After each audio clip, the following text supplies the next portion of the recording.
before a democratic socialist or socialist society goes bankrupt and raises taxes or turns evil and starts killing people, it exhibits certain characteristics.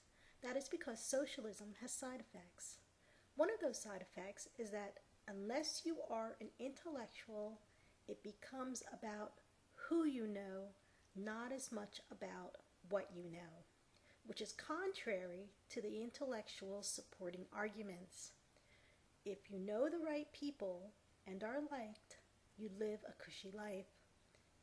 Hitler's loyal buddies were taken care of. But socialism is really meant to reward intellectualism because many intellectuals do not like capitalism.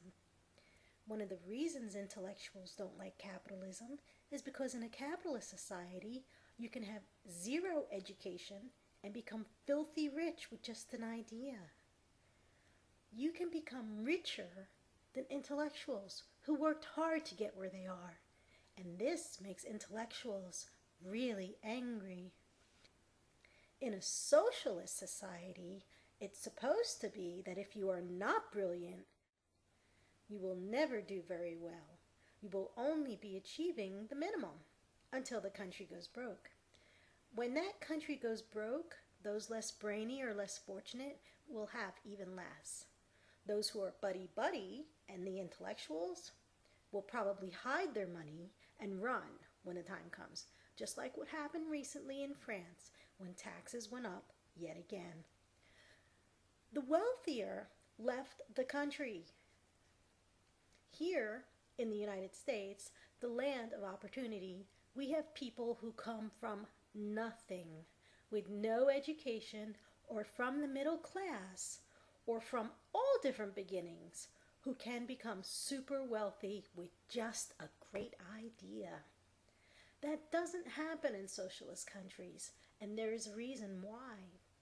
It has to do with ambition. Many slaves did not take pride in their work because they were not rewarded with the fruits of their labor. And socialism is the same way. In socialist countries, unless you are buddy-buddy with the leader or unless you are an intellectual, you are never rewarded because you are part of the equal. You are everyone else. The playing field will be level, and the level will progressively get worse.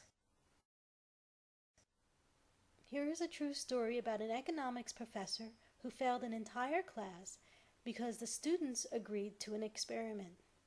The class insisted that Obama's socialism worked and that no one would be poor and no one would be rich. They had been brainwashed into thinking socialism would make things equal. So based on this plan, the professor ran an experiment. All grades were averaged so everyone would receive the same grade. After the first test, the grades were averaged and everyone received a B. The students who studied hard were upset. The ones who did not study were happy. For the second test, nobody bothered studying very hard. The test average was a D.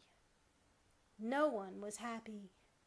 After the third test, the average was an F. All of the remaining tests were similar. The students had turned on each other, and there was a lot of anger. In the end, all of the students failed. Just like with the tests, socialism would ultimately fail because it goes against human nature. This is from an article I read at the link below at thecommentator.com. So this experiment made things equally miserable, and this is what also happens in these socialist countries. There is more about the effects of socialism and why things turn bad in the next video.